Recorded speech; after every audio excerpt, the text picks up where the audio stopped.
Haere rā, ruhi te rangi, ara mai anō, te ngāhuru o hautū te rangi. E te iwi, nau mai kia mata, e pāho atu nei i te ātārangi o hine raumati, ki te wānanga i te āhua o te tāepepatanga o te rangi mo te ao Māori. Welcome to Mata with me, Mihingarangi Forbes, brought to you by te Māngai Pāho and Irirangi Te Motu, New Zealand on air. Tomorrow, Labour leader Chris Hipkins will deliver his State of the Nation address. It comes as Māori unemployment rises to a 4-year high of 9%, child poverty reduction rates stall, and the ongoing debate over the government's Treaty Principles Bill rages on. Waihoki, the Waitangi Tribunal's newest member, former ACT leader Richard Prebble has announced his resignation, citing its, quote, socialist manifesto. Here to discuss his views on the state of the Māori nation, I'm joined by Labour's Māori Development spokesperson Willie Jackson. Nei rā te reo rāhiri ki a koe. Tēnā koe mihi. Kei te pēhea. Ka nui tōra. Can we begin with the resignation of former ACT Party leader Richard Prebble from the Waitangi Tribunal? His appointment was controversial in the start, and he's been in the role for just 5 months. He resigned this week. What do you make of it? Oh, I think it's a stunt. I was very clear on that yesterday when speaking with media. It was obvious from the start he should never have been appointed. I came out very, very strongly against his appointment. This is someone who has talked about the tribunal being a form of apartheid, separatism, wanted to get rid of the Māori seats. Very clear about his views in terms of the tribunal. Basically wanted to shut it down. And then you had the minister appointing him, Tama Pōtaka, at the expense, mihi, of fabulous people like Professor Linda Smith, Professor Rawinia Higgins, Tom Raw. I think Tom's a professor. We're talking 3 professors here, for goodness sake. And to be stood down for that sort of person who clearly was running a strategy, in my view. I think What's it was a strategy? I think the strategy was in cahoots with Seymour. I think he was never, ever interested in coming on. But he was appointed by the Minister for Māori Development, Tama Pōtaka, not the ACT Party. But how it works is that, you lobby in there, and so, if you're strong enough, you say to the minister, this is who we want, we expect that. And so he would have been put through by Seymour. And I just think, in my view, is he would have been in cahoots with Seymour because he was never serious about the tribunal. If he had been, he would have been doing interviews with people like yourself and others at the start. It's really interesting. He did no interviews at the start, but now he's doing interviews. Oh, that's off the back of them getting their backsides kicked in terms of the Treaty Principles submissions, where 95% of people have been against them. That's off the back of our people absolutely emphasising that Māori did not cede sovereignty. But he had to come out and say, well, Māori did cede sovereignty and the tribunal are communists and they're socialists. It's just disgraceful in my view. Is it a slight on the minister who appointed him, Tama Pōtaka? It's an absolute slight on Minister Pōtaka and this government. And it's just another example of Seymour getting his way, doing whatever he wants, and then having a bit of a laugh at the end. He knows this was a setup from the start, and I would take nothing from someone who basically was the godfather of privatisation, along with Roger Douglas. Should there be a review? Rogernomics. Should there be a review? Well, there should be an apology, but the good thing is he's not on there. But I want to mihi to Judge Karen Fox, who came out yesterday and said, look, everything was there for Mr. Prebble to read. It's interesting, he's just read it now. She didn't say that, these are my words, but if you read within what she was saying, that he had ample time to reject the nomination, but he took this time because it was an appropriate time as we finished the submissions, and he tries to back up the ACT Party's filthy arguments with regards to the Treaty Principles Bill. So I think it's a stunt. I think it's a shameful act from someone like Prebble. Tama Pōtaka and this coalition government should be embarrassed and take the full blame for this. Me huri te kei o te waka ki tō pāti. Let's talk about your party. Tomorrow, Labour leader Chris Hipkins delivers the State of the Nation speech, or his whakaaro. As the chair of the Māori caucus, what input have you had into the Labour manifesto?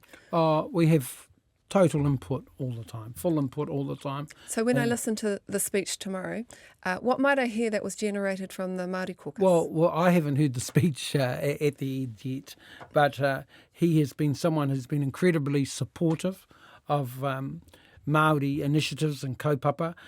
In my view, he's been a bit of a star, really, at the last three Māori events, which were Matatini, Ratanapā and Waitangi. And so you've seen him being with our people and getting involved. And he's always working alongside Willie Jackson, who's my co-chair, and myself, and always in collaboration with the Māori caucus. And what you might hear is, it won't be a surprise, the priorities for, what are the priorities for Māori? Obviously, the same priorities for everyone who is struggling at the moment. Housing, health, education. Those are the sort of kaupapa that I would expect our leader to focus on tomorrow, because it's incredibly important. Plus the unity of this nation too, Mihi. I think I hope he touches on that too. The reason I ask you about the Māori caucus's input into the manifesto of Labour is because in 20 months, Māori will want to vote for a party that they believe has their interest first and foremost. So I guess how much of the policy development is created with you at the helm? Well, a heck of a lot. And if you look back in the 6 years where we were part of the government, people like Seymour and Winston and them said that we had too much of a say. And so you've had the right wing who said, the Māoris took over, which was a load of rubbish. What we had was an opportunity to contribute. And so what we were able to do was able to get the Māori investment up to $1 billion a year. Just give you an example, we were talking about Matatini, they were getting less than two million a year. Was able to get that funding up to 18 million a year, We were able to get investment in terms of matariki, investment in terms of Māori health, investment in terms of Māori education. So what we would want to do is continue with those huge investments. What do you investments in terms of employment, right across Māori housing. Yeah, what do you make of how things are now for Māori? What's your assessment of the state of the Māori nation? Well, I think it's dire. And I think the Prime Minister thinks that too. I heard him say that things are probably at their lowest in terms of, I saw it quoted somewhere where in terms of the Māori Crown relationship. And I think, seeing the biggest march in possibly New Zealand's history, protest march, not just Māori march. I think it's a bit, and I've been around I'm a little bit older than you, Mihi, and I won't say how much older. No, I think you're right. I haven't been able to see numbers that size. I've never seen. You've been on many protests too. I never seen anything like it, and I've been on huge union protests, and we thought 50,000, then we thought 60,000, then now there's reports that it could even be 80,000 plus. It was incredible. So 60 to 80,000 people don't turn up on your doorstep if everything is hunky dory. I think it's. I think you asked the question. I think the relationship's at an all-time low. The trust is not there from Māori. You saw the responses from people in the north to David Seymour turning their backs. We had a Prime Minister not turn up at Waitangi. He said we've got minimal investment in Māori at the moment, so I don't think the relationship is good at all. No, so the 50, 60,000 or 50, 40, 50, whatever you want to say, that turned out to Parliament, were Māori that could turn out. There were plenty more at home who are struggling to put kai on the table, who couldn't find the funds to even get to Parliament. So those are the questions I'm asking. Like, what are the policies that you're thinking about that is going to reverse some of that inequity? We must have clear investment in people at ground level. We must have a clear strategy in terms of housing. We built more houses than anyone else. Māori will benefit from that. As well as that, we must have a clear Māori housing program, where we put, we were putting $750 million to $1 billion into Māori housing. So that was complementing what was happening. Employment is incredibly important. As you well know, I was employment minister. What do we have to do there? Targeted programs. Well, we're not seeing targeted programs now, Mihi. We had mana, Carmel Sepuloni and I had what was called mana in mahi. We had he Pautama Rangatahi. We had Māori trade training. Those targeted programs work. These guys are walking away from some of those programs. Will you be reinstating those kinds of programs? We Targeted funding for Yeah, Māori we haven't confirmed what we're going to reinstate, but I have no problem saying that I'll be advocating for those types of programs. I asked the minister, I asked her about some of the specific strategies we came up with in terms of women, Māori, Pacifica. She said in the House, no, we're not going down that track anymore. It's about a general approach to employment. You know, you can do both. And so we'll be putting in specific and targeted programming as we did before. And despite what Seymour and Winston might say, there's no kickback. There hasn't been any kickback to what we did. You might hear some moaning, but the polls say something different, don't they? Yeah, you mentioned Carmel Sepuloni, who was the former Minister for MSD, and we talked about the 9% Māori unemployment rate at the moment. Yes. Anyone who's on a benefit is struggling Yes. with the sanctions that have, new rules that around that. Do you regret not enacting the 44 recommendations in the Welfare Working Group? And, what would you say to Carmel Sepuloni? Because it was a very slow progress. Well, it's a very good question. He and I work very closely with her. We implemented a few of those recommendations. Could we have done more? I personally think we could have, but Carmel in my view, did a terrific job in reshaping the culture of MSD. Our people were feeling isolated and alienated and feeling like enemies when they went in there. Carmel also put in a strategy that was more about aroha than everything being punitive, Mahi. So you don't have to keep punishing people all the time. Totally. So in terms of what you're saying, we were a bit slow in enacting those recommendations. I think that there's something in what you're saying. You say that you would have done more. What would you have done? Well, what I'm saying is we could have perhaps done more in terms of those recommendations. Those recommendations were clear, and perhaps as a Labour government, our constituents expected more, and we didn't roll out enough recommendations, enough of those recommendations, which I think we probably regret. And could we have done more? You're asking the question. Will you, if you were to, get your hands on in the Treasury benches, yes, for whānau that are living, in regional New Zealand and can't get to MSD, for whānau who are just unable to look after themselves, like most of us. What's your commitment, your promise to them? Well, my promise is that we will not be punitive. That's one thing that Carmel got out of the way. We can't keep bringing in sanctions every time people can't make an appointment. You can't just keep punishing people. You've got to find ways of working with them. I come from a background, as you know, where you give people a second, third, fourth chance, and we've got to go down that track. This is a government that's got a heavy hand. It's all about saving money. You look, we haven't touched on the lunches, for example, mate. You look at that. You look at what's happened in that area.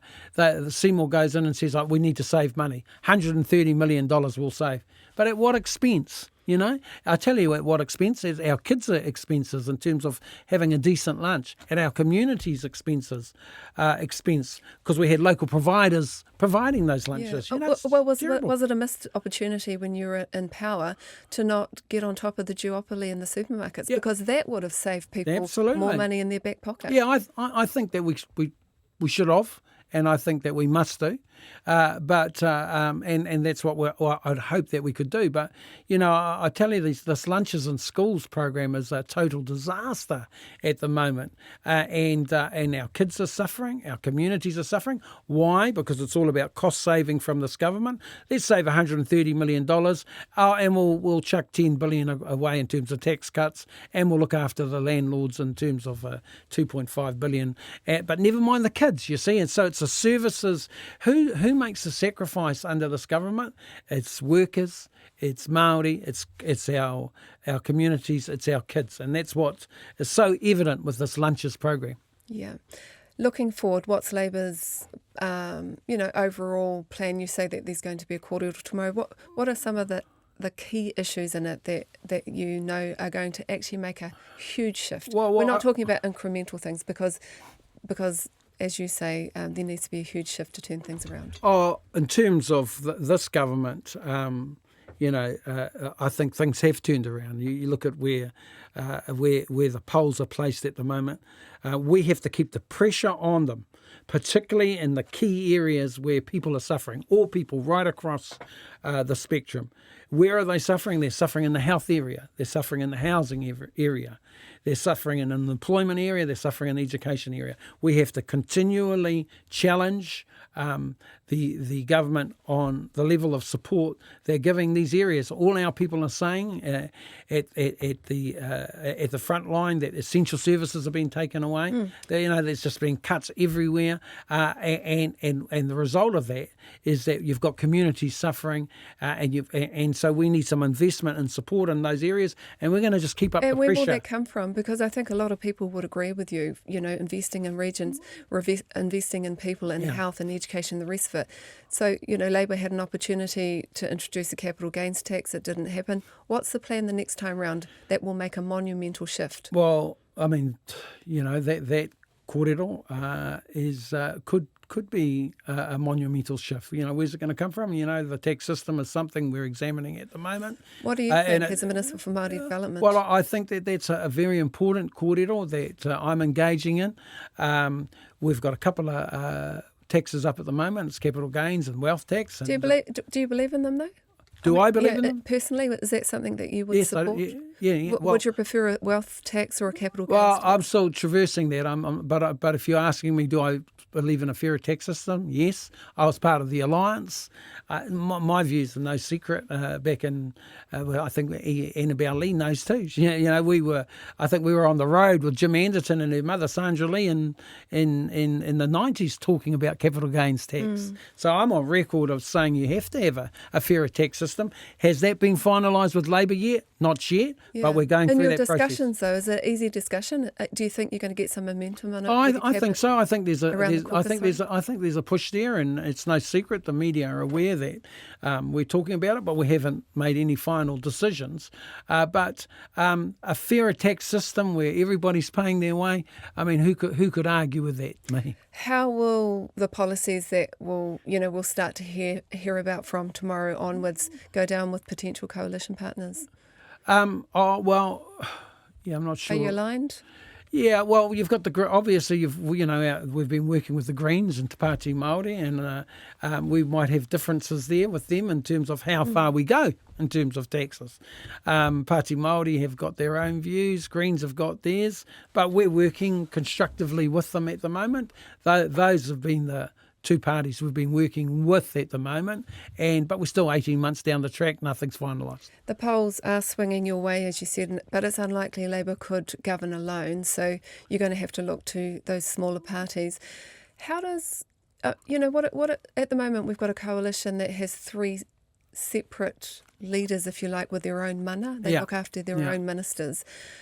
Do you like that model, or do you think there should be one boss that rules all? Yeah, I think it's a bit of a flaw. I think we've got a flawed model at the moment because you've got deputies who have too much say, in my view. Seymour, in my view, is running the show. And you've got Winston there too. I think it's a very, very difficult model. When we first came in 2017, it was just one deputy, and that was Winston. It seemed to work. But you've got two deputies coming in there. They're all of equal status. I think it's a very, very difficult model. Now, we're not... Is it the evolution of MMP, perhaps? Yeah, but some would say it could be the end of MMP, the way they're carrying on, because you've got... You've got acts so out of control at times and so getting their way. The Treaty Principles Bill is a prime example. We heard through the negotiations, coalition negotiations, that Seymour didn't even say that it was his bottom line. So, it's there's a few questions there. But in terms of where we're at, we're working constructively with Greens and Te Pāti Māori. No final decisions have been made. We don't know what. But you must be thinking about it, because I know we're mid-cycle, but it's a short cycle. Yeah. And in 2 months' time, we're 18 months away from the next election. And Te Pāti Māori, they have done really well in the Māori seats. So, I mean, this must be your strategy, because you are still, the chair, if you like, of the Māori caucus. Will you stand in the Māori seats, or will you do sweetheart deals like Acton Epsom? So I'm the chair for the Māori campaign again too. Yes. And we'll be absolutely standing in the Māori seats, because I expect to win a few Māori seats. We think Kushla Tangaire, for instance, is doing fabulously well. But will you do a deal across the set of the Māori seats? No, we won't. We won't. So do you a will deal. stand against Māori Party and the Greens, absolutely, in all of the seats. Oh no, absolutely. Well, we've got strong. Here's the other thing with the Māori seats is we've had huge interest in the seats. The only one where we're struggling, I don't mind putting on the table, is Tainui, where you've got young Hannah down there who's flying, and I ended up having a bit of a kōrero with the Māori Queen the other day at Batatini, because we were all sitting around and caught up with her at lunch, and I said, "Have you got any candidates for me down there?" Did she have any? I says, "I need someone to go against the old our Hana," and she goes, "Good luck." So, will you be putting good Māori candidates in general seats too? Yeah, we've got some interest there, but at the moment, I've got 6 seats to fill, and I've got 5 of them there. Every seat apart from Tainui, I've got big interest, and I'm really pleased about that. We absolutely have to go for the seats because we've got history, whakapapa there, so there's going to be no deals on the seats, and we expect to win a number of Māori seats. Is it sensible though, when you consider Acton Epsom, it's easy, there's no energy expended, everyone knows what the outcome is. Yeah. When you have limited resources like Te Pāti Māori, who doesn't have all the resources as other people do, wouldn't it be better for you to have a deal in certain seats so that you're not wasting money and wasting energy? Yeah, well, what you've said has been a kōrero for many years about doing deals and seats. In fact, I was even a proponent of that some years ago. But at the moment, we have the problem, if it is a problem with Labour, is that there's such a strong whakapapa in terms of Māori seats. It is major, and you recall when Winston took all the Māori seats in 96, they all came back to Labour in 99. There are clear, and I hear what you're saying, but there are some real differences in terms of Labour and the Māori Party, you see, and so we have to represent those interests, I remember 50, What are they? What are the real differences? Well, the difference. Well, you heard them. They wanted to put some sort of commission in with regards to kaupapa Māori initiatives. We couldn't go along with that. We had to say that was the case. They want a Māori Parliament. Of course, we're not going to go along with that. There's some, but there'll be a lot that we agree with them on, but we can't agree with some of the more extreme ones. I know that they've got a big following with the young ones, and to their credit, they've activated them, and well done to them. What's your opposition to a Māori Parliament? Waste of time, in my view. We've got to try and get justice out of this Parliament. We've got to try and work the system, get what we deserve out of the general pūtea, and I wouldn't waste my time. I've got no problem to a Māori Congress or a Māori entity outside, but I wouldn't waste my time going down. And I've been pretty clear about that. Might have irritated a few of them, but too bad. What about you? Are you sticking around? I'm still here, Mahi. I think a year ago, when we first came back in, or a year and a bit more, I was certainly contemplating leaving, but was approached by a number of people to hang in there and fight the fight and fight the good fight, and I think I'm doing okay. Seem to get a bit of support. What are 2 things you want to achieve if you come back in? I want to get equity for our people, for Māori. I want to get justice for our people. I think we're on the, get what we deserve, and so I was so really proud of what we achieved last time. We got initiatives across the line that people just couldn't believe. Have you got a bill in that you're thinking about? A bill no, I haven't. A private member's bill? No, I'm one of the only ones. I mean, when you say equity for our people, it's quite wide. No, well, when I say equity for our people, I'm talking about funding and resourcing and getting what we deserve in terms of, social contracts, in terms of Māori broadcasting, in terms of Māori health. That's what I tried to do before, was push for a better position for us. That's what I'll continue to do. Will you get your timing a bit better this time and concentrate on a 3-year cycle and get those reforms through? I think we got a bit through the last time. Go and ask Māori television and Māori broadcasters how much we got through in terms of what was happening. Ask Willie Jackson in terms of Māori housing. We got, we built, I'm very proud of what we did. So I think our timing was fine. I think you've got to distinguish where, if you look at the Māori strategy and the general strategy last time, some would say, well, you achieved a heck of a lot in terms of targeted Māori funding, but there wasn't enough achieved in the general area. One area where you did achieve funding was matatini. Pēhea a matatini kia koe pai te whakatau? Oh, tino pai. Tino rawe ki te haere, ki te tautoko te kaupapa. Tino ātāhua. I'm, of course, probably a bit like you. I'm not really a big cuppa person. Gosh, did you just say that? I'm a bit like, well, you're not really. We're not. I can't sit there like some of my crazy relations and friends and watch every haka and every waiata. But I enjoy some stuff, and then I slide out. I'm living vicariously through my children. Yeah. We're all like that. Addicted to it. I watched Tuku Morgan and Caroline Morgan, and I thought, oh, they're so into their kids. And didn't they perform well? Ngāti Manako, they came third. So I'm just so proud of it. So proud of Matatini. It's incredible that we can have such an event even when our people have been under attack for the last year or so. Tēnā koe e hoa. Kia ora, thanks mihi. for your time Tēnā today. koe, mihi. Ki tā mai e te tātara kihi he tohu tonu I ngā rangi roa o te hiku wai o te tau. Hoi anō ko tēnei ki tā e mūnei mo tēnei wā hei te rua wiki ki tā atu anō. Tēnei te whakahauti atu nei ki te Māngai Pāho me irirangi te motu. Nā rāua tēnei hōtaka I taunaki. We'll be back with Mata in a fortnight. Nohoro mai.